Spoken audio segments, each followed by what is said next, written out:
La pluie tombait sans rythme, froide et insistante, comme si la nuit cherchait à user ce qui restait de forces humaines. Elle marchait vite, les épaules rentrées, le manteau trop fin déjà lourdeau. Ses pieds la portaient par habitude plus que par volonté. Une journée de plus venait de finir. Trop longue. Trop semblable aux autres. Les lumières des vitrines se reflétaient sur l'asphalte détrempé, déformé, tremblante, comme si la ville elle-même frissonnait. Son téléphone vibra dans la poche de son sac. Une fois. Puis s'arrêta. Elle continua de marcher.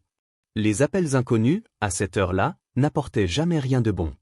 Elle pensa à son lit, à la fatigue qui lui pesait dans les os, à l'argent qui manquait toujours. Le téléphone vibra de nouveau. Plus longtemps cette fois. Elle ralentit, s'arrêta sous un lampadaire fatigué qui clignotait par intermittence. Quelque chose, sans raison claire, l'empêcha de ranger l'appareil sans regarder.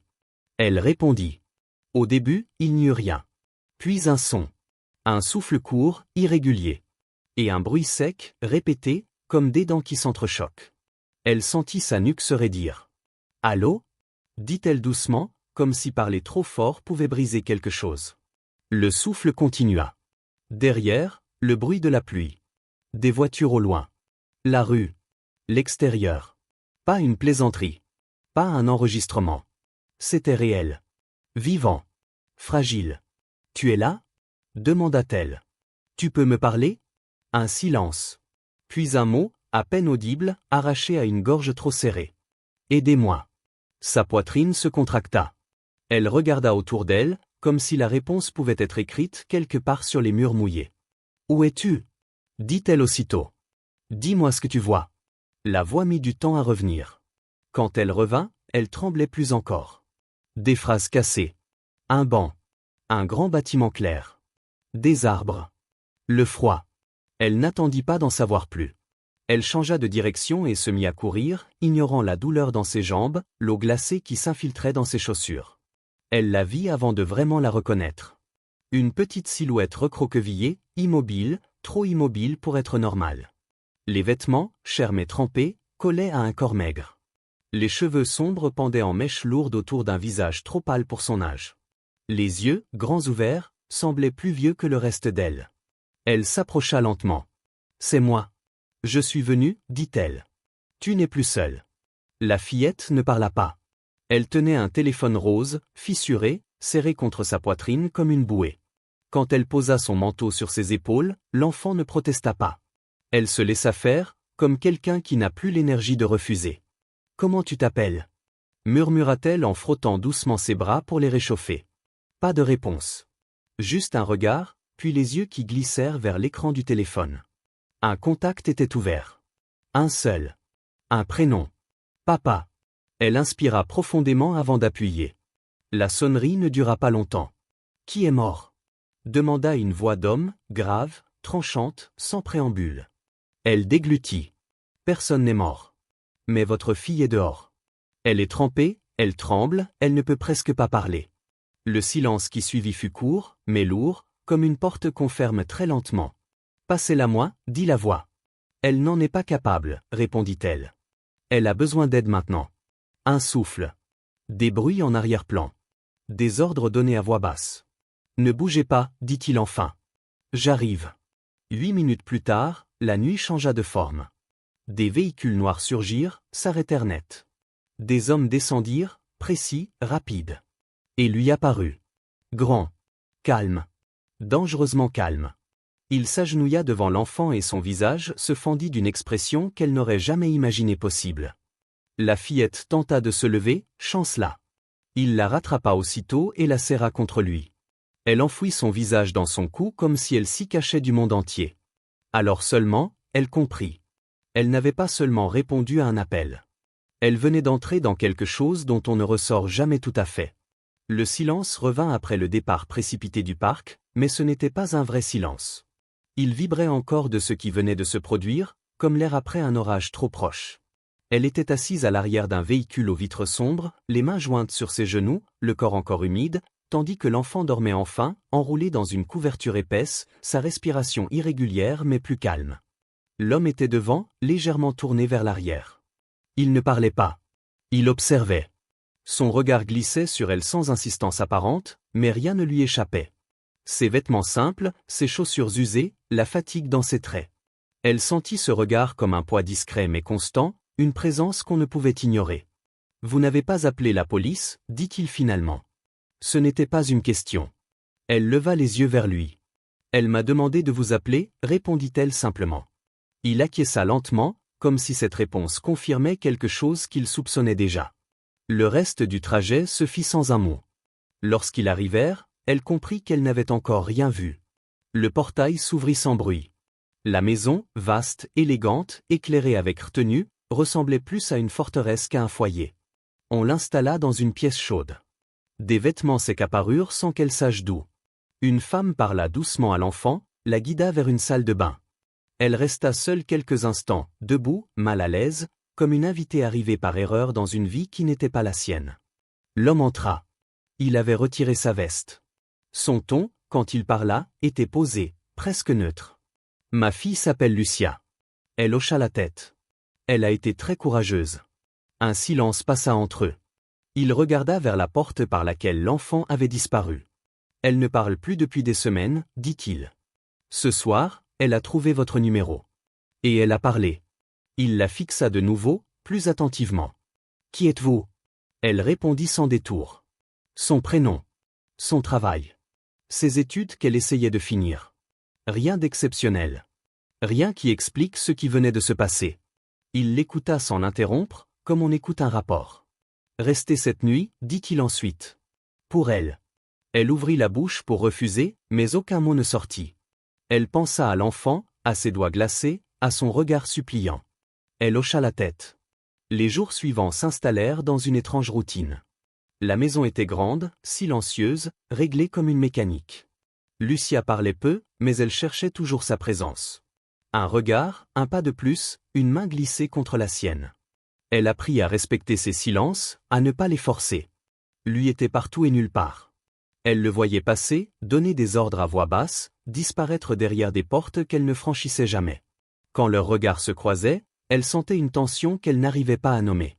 Pas de menace directe. Pas de douceur non plus. Quelque chose entre les deux. Un soir, il la fit appeler dans son bureau. Il se tenait derrière un large bureau en bois sombre. « Lucia est plus calme avec vous, dit-il. Elle dort mieux. Elle mange. » Il sortit une enveloppe et la posa devant elle. Elle n'eut pas besoin de l'ouvrir pour comprendre. « Je veux que vous restiez, » ajouta-t-il. « À plein temps. Ici. » Elle sentit son cœur s'accélérer. « Je je n'ai pas l'expérience. » « Vous avez ce qu'elle n'a plus avec personne d'autre, » répondit-il. « Et je paye bien. Trop bien. » Elle le savait. Il y avait toujours un prix caché derrière ce genre de proposition. Elle pensa à ses dettes, à ses nuits trop courtes, à cet enfant qui la regardait comme si elle était un point fixe dans un monde instable. Avant qu'elle ne puisse répondre, des voix montèrent du couloir.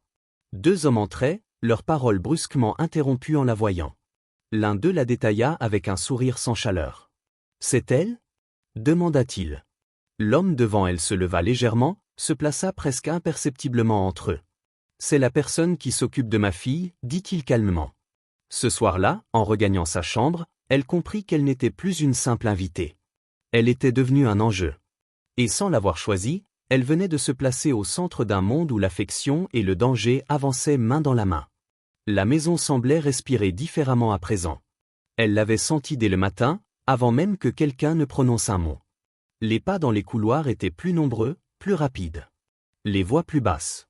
Les regards évitaient les siens avec une politesse tendue. Même l'air paraissait plus lourd, chargé d'une inquiétude qui ne disait pas son nom. Lucia le ressentit aussi. Elle se leva plus tard, refusa de manger, resta longtemps assise près de la fenêtre sans rien regarder vraiment. Quand elle s'approcha, l'enfant glissa sa main dans la sienne avec une force inhabituelle, comme si elle cherchait à s'ancrer. « Tout va bien » murmura-t-elle sans en être convaincue. Plus tard, dans le jardin intérieur, elles s'installèrent sur un banc de pierre encore tiède du soleil de la veille. Elle parla de choses simples, de saisons, d'odeurs, de souvenirs inventés pour alléger le silence. Lucia écoutait, immobile, les yeux baissés. Puis, presque sans lever la tête, elle parla. « Maman disait qu'on devait partir. » La phrase tomba sans tremblement, mais elle la frappa de plein fouet. Elle ne réagit pas tout de suite. Elle laissa le silence reprendre sa place, comme un espace sûr. « Partir où » demanda-t-elle doucement. Lucia haussa les épaules. Loin. Là où papa ne pourrait pas nous trouver. Ses doigts se crispèrent légèrement. Elle se disputait souvent, ajouta-t-elle. Ce jour-là, très fort. Je faisais semblant de dormir. Elle sentit son cœur battre plus vite, mais elle resta calme. Tu n'as rien fait de mal, dit-elle. Les adultes portent leurs propres décisions. Lucia secoua la tête. Si je n'avais pas été malade, je serais montée dans la voiture avec elle. Les mots restèrent suspendus entre elles. Elle comprit alors le poids exact que l'enfant portait depuis des semaines. Pas seulement le chagrin, mais la culpabilité. Elle se rapprocha et l'entoura de ses bras sans parler. Lucia ne pleura pas. Pas encore. Elle resta rigide quelques secondes, puis son corps céda. Plus tard, ce soir-là, elle remarqua une agitation inhabituelle autour de la maison. Des voitures arrivèrent, repartirent. Des portes claquèrent. Lucia se renferma aussitôt, son regard devenant fuyant, son corps à nouveau fermé. Les progrès fragiles des derniers jours semblaient s'effriter. La nuit était tombée depuis longtemps quand elle entendit des voix sous la fenêtre entr'ouverte du couloir. Elle ne voulait pas écouter. Elle aurait dû s'éloigner. Mais certains mots s'imposèrent malgré elle. Territoire. Accord rompu. Menace. Puis la voix de l'homme. Calme. Basse. Tranchante. Elle sentit un frisson lui parcourir le dos. Pas ici, dit-il. Jamais quand ma fille est dans cette maison. Un silence lourd suivit, puis des pas qui s'éloignaient. Elle recula lentement, le cœur battant. Il ne s'agissait plus de suppositions. Le danger était réel. Et il se rapprochait. Le lendemain, Lucia refusa de sortir de sa chambre. Elle resta assise sur le lit, les bras entourant ses genoux. « Ils vont venir » murmura-t-elle. « Qui » demanda-t-elle en s'asseyant près d'elle. « Ceux qui veulent faire peur à papa. Ceux qui n'aiment pas ses règles. » Elle la regarda, stupéfaite par la clarté de ses mots. « Comment tu sais ça » Lucia leva les yeux. « J'écoute. Quand ils pensent que je dors. » Elle comprit alors que l'enfant savait bien plus qu'on ne l'imaginait. Et que ce savoir la terrorisait. « Ce n'est pas ton fardeau, dit-elle fermement. Tu n'as pas à porter ça. » Lucia la fixa longtemps. « Si tu pars, je devrais le porter seule. » La phrase la frappa plus fort que toutes les menaces entendues. Elle réalisa à cet instant qu'elle n'était plus seulement une présence rassurante. Elle était devenue une protection. Une barrière fragile entre une enfant et un monde brutal. Dans l'ombre du couloir, l'homme s'arrêta sans bruit. Il avait entendu. Il resta immobile quelques secondes, le visage dur, puis se détourna. Pour la première fois, elle comprit que sa présence avait changé quelque chose d'irréversible. Et que, désormais, ils étaient tous les trois liés par un secret qui ne demandait qu'à éclater. Tout bascula sans avertissement, comme si la maison avait retenu son souffle trop longtemps. Elle fut tirée du sommeil par un bruit sec, métallique, suivi d'un silence anormal. Pas le silence de la nuit, mais celui qu'on impose. Les lumières du couloir s'allumèrent d'un seul coup. Des pas précipités. Des voix courtes, tendues. Lucia se redressa dans son lit, les yeux grands ouverts. « Ils sont là » murmura-t-elle. Avant qu'elle n'ait le temps de poser une question, la porte s'ouvrit. Un homme qu'elle n'avait jamais vu fit signe sans un mot. Son visage était fermé, professionnel. Elle attrapa Lucia par la main et la suivit dans le couloir, son cœur battant si fort qu'elle en avait mal à la poitrine. L'air sentait le métal et l'adrénaline. Il n'avait fait que quelques pas quand une détonation retentit, assourdissante. Lucia cria et se jeta contre elle. Elle la serra aussitôt, couvrant sa tête de ses bras. « Ne regarde pas » chuchota-t-elle. « Reste avec moi. » Ils coururent. Les murs défilaient. Une autre détonation, plus proche. Quelqu'un cria de douleur. Elle sentit la panique tenter de s'emparer d'elle, mais quelque chose de plus fort prit le dessus. Un instinct brut, animal. Protéger. Tenir. Avancer. Une porte massive apparut au bout du couloir. Elle la poussa de toutes ses forces. À l'intérieur, une pièce sans fenêtre, chaude, éclairée doucement. Elle referma et verrouilla, son souffle court, ses mains tremblantes. Lucia pleurait en silence, le visage enfoui contre son épaule. Les minutes s'étirèrent, lourdes. Chaque bruit résonnait comme une menace. Elle sentit Lucia se figer soudain. « Il est parti » dit l'enfant d'une voix presque inaudible. Avant qu'elle ne puisse comprendre, des pas rapides se rapprochèrent. La poignée tourna violemment. Le bois craqua. Elle recula, plaçant son corps devant Lucia sans réfléchir. La porte céda dans un fracas. Deux hommes entrèrent, leurs visages couverts, leurs armes levées. « Où est la petite » lança l'un d'eux. Elle ne répondit pas. Elle sentit son cœur battre contre sa gorge. « Elle n'est pas ici, mentit-elle. » L'autre s'avança, la repoussa brutalement. Elle tomba à la renverse, l'air expulsé de ses poumons. Une main se referma sur sa gorge. Le monde se rétrécit. Elle pensa à Lucia. Seulement à elle. « Cours !» cria-t-elle dans un souffle. Une silhouette se faufila derrière les hommes. Des pas légers. Puis le bruit sec d'un coup de feu. Un cri. La pression sur sa gorge disparut d'un coup et elle aspira l'air avec douleur, toussant, incapable de voir clairement. Il était là. Debout. Calme d'une manière presque irréelle. Ses yeux ne cherchaient rien. Il savait déjà. Un autre coup de feu retentit. Puis le silence. Lucia sortit de sa cachette et courut vers lui. « Papa !» Il la souleva aussitôt, la serra contre lui. Son visage s'adoucit une seconde, puis il regarda vers elle, encore au sol, tremblante. Il s'agenouilla, posa une main ferme mais étonnamment douce sur son épaule. « Respire. C'est fini. » Autour d'eux, des hommes entraient, sécurisaient, parlaient à voix basse. Elle ne comprenait pas tout. Elle comprenait seulement qu'elle était vivante. Que Lucia l'était aussi. Plus tard, bien plus tard, alors que la maison retrouvait une forme de calme artificiel, elle resta assise dans une pièce lumineuse, les mains serrées autour d'un verre d'eau. Son corps tremblait encore malgré elle. Il entra sans bruit et s'assit en face d'elle. « Ils sont venus pour elle, dit-elle d'une voix rauque. À cause de ce que vous faites. Il ne n'y a pas. Oui. » Le mot tomba, lourd et définitif. Elle le regarda droit dans les yeux, sans peur cette fois. « Alors vous devrez choisir, dit-elle. Parce que votre monde va finir par la briser. » Il resta silencieux longtemps.